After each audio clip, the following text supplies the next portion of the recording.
Tak, vítam tu Anku, ktorá si prešla programom Zdravo sebavedomá. Anka je opatrovateľkou v Rakúsku. Vítaj, Anka. Ahojte.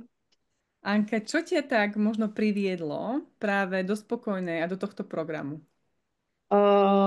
Keď som mala veľké problémy alebo starosti, vždy som bola taká rozhadzaná. Nevedela som nájsť ten vnútorný pokoj a robila som veci, ktoré som nechcela robiť a za ktoré som sa niekedy aj hanbila. Mhm. OK. Ty si spomínala, že si bola aj, a že si sa pozerala aj po iných programoch, po iných mentoroch. Povedz mi možno túto skúsenosť tvoju s týmto. Áno, skúšala som aj iných mentorov, ako boli zlatí, milí, ale niečo mi tam chýbalo to kresťanské, hej. Nakoľko verím Boha, som veriaca žena, chcela som sa tým smerom uberať. Nechcela som, aby spomínali len vesmír a nie, ja som chcela, aby sa tam priamo komunikovalo o Bohovi, o Bohu.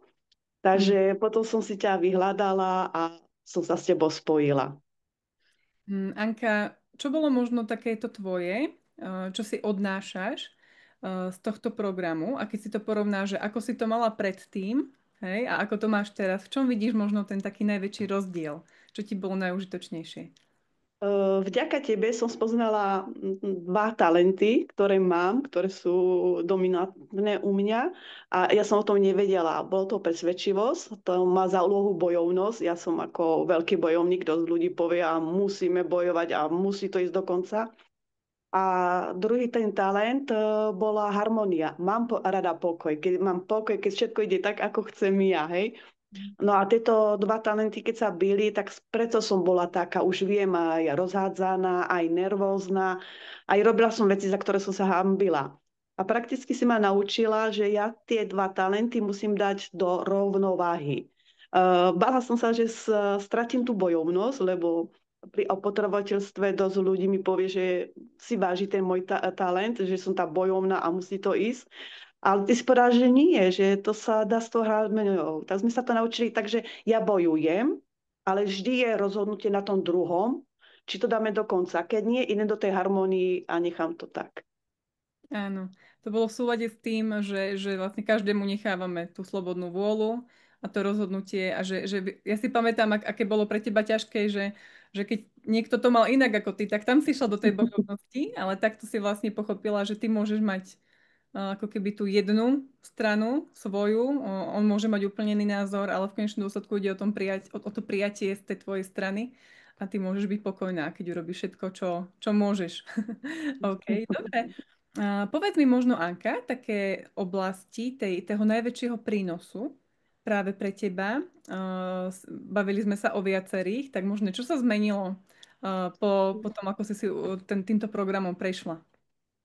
Helenka, keby mi niekto pred rokom povedal, že budem šoferovať auto, tak ja by som ukázala, že či je normálny, hej, lebo po 25 rokoch sadnúť do auta a ja s tými mojimi talentami nie, tak už vyše pol roka šoferujem auto.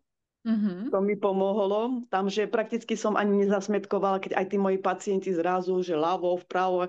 Zostala som pokojná, z tej harmonii si ma naučila hotovo. Dokončím tú svoju cestu, kde som mala za mojich podmienok, lebo som šoférom. Potom som riešila taký vzťah, kde som bola tiež veľmi, veľmi rozhádzaná. Tam boli návaly pláču, zlosti, všetko. No a sme ukončili ten kurz a ja som v pohode. Je to tak, ako to je.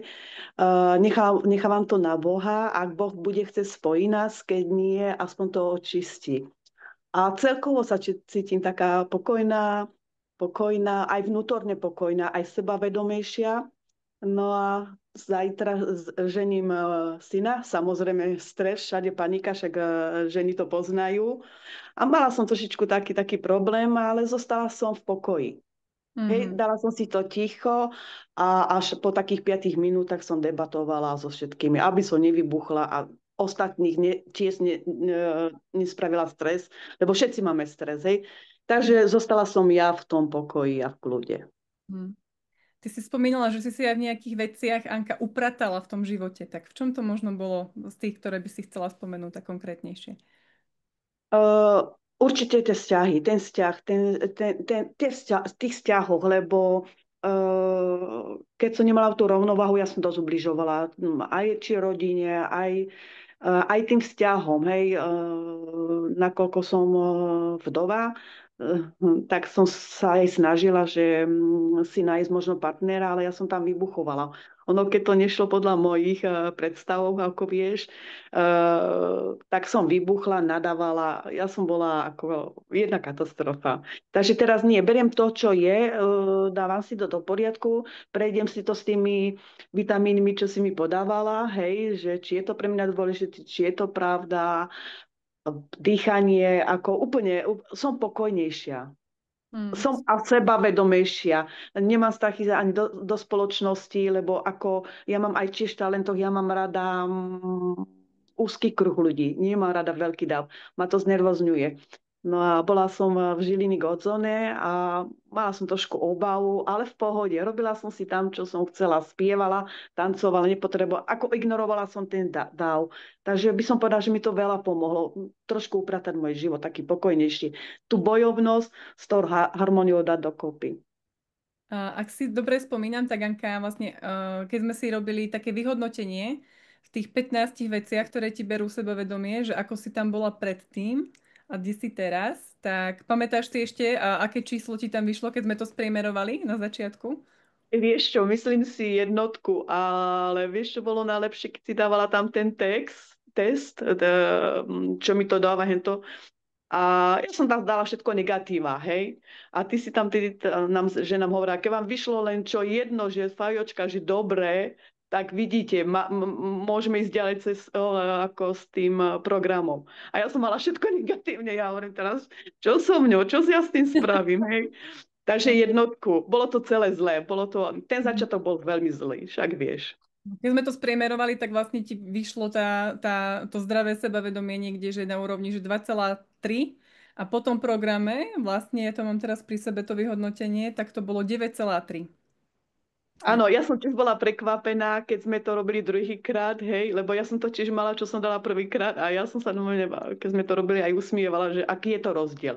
Hej, že aký to bol rozdiel. Takže A vlastne bolo to v priebehu nejakých pár mesiacov, ktoré sme spolu boli a kde si sa vlastne naučila určité veci, hej, pre ten život. áno, Helenka. A ešte som zabudla povedať, ono možno by si každý z nás z tých ľudí mal spomenúť. Ja som nebola vďačná za môj život Bohu, hej. Ja som si vždy povedala, že keby som sa nenarodila, môj otec by mal ľahší život s mojou mamou. A potom som si pri tvojom programe uvedomila, ale že ako mi môže Boh žehnať, keď som nebola vďačná za to najvzácnejšie, čo mi dal za život, hej. Takže tam to začalo, tam som si musela uvedomiť, že to je jedno, aký život mal môj ocino, moja mamina predo mnou po mne, proste Boh ma tu chcel, som tu a musím byť vďačná. Takže myslím si, že toto bol tiež veľký problém, že som neprijala môj život. OK. Dobre, Anka, a povedz mi ešte možno na záver, že komu by si odporúčila takýto program? Pre koho je to vhodné? Vieš čo, určila by som to určite každej tej žene, lebo našla by si tam tú seba hodnotu a určite, teraz ma tak napadlo, určite aj tým ľuďom, všetkým, nielen ženám, ktorí nie sú vďační za svoj život. Už nech si prešli akékoľvek traumy, aby si uvedomili, že ak za ten najdôležitejší život nie sú vďační, nepríde im žiadne požehnanie. Nemôže im prísť, lebo si to blokujú. Takže asi by som všetkým ľuďom to odporúčala.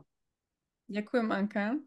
A prajem ti, aby tie krásne výsledky, ktoré si dosiahla počas tohto programu, aby sa to naozaj už len nieslo tým životom a aby si žila taký šťastný, naplnený a spokojný život. Krásny deň. Ďakujem aj tebe, Helenka. Krásny deň.